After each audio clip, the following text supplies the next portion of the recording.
And this one is a competitive card battler where players are fighting over control over the digital world.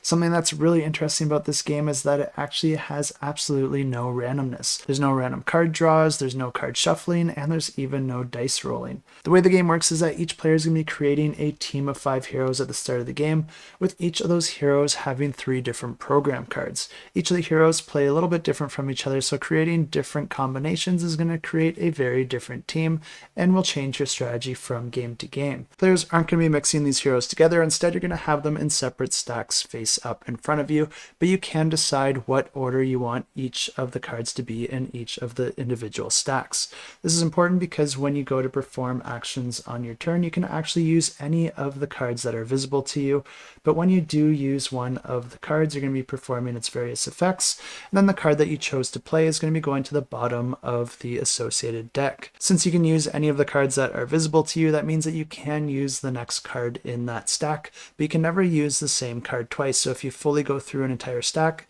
you're no longer able to use that stack for the rest of your turn. Of course, these cards can have a wide variety of effects to help you or harm your opponents, and although some of these cards can generate resources, most of them do come at a cost. So even though you can play as many as you want, you will be limited by the amount of resources that you're able to spend in order to activate them. This means that understanding your characters and timing when certain cards become available to you so that you can combo them together with other cards is super important in this game. This creates a lot of opportunity to become an expert with a certain combination of characters, but of course your strategy might change depending on the opponent that you're going up against. But also if you do want to put a little bit of a handicap on yourself, say if you're playing with someone who maybe hasn't played the game before, you can always choose to play with characters that you are less familiar with. There's also some universal cards that players can swap into any of the heroes if they want to tweak them in various ways, and there is also a solo and cooperative mode that is offered through a mobile app if you are more interested in that cooperative experience. But if you are interested in this one, I will have it linked in the description below.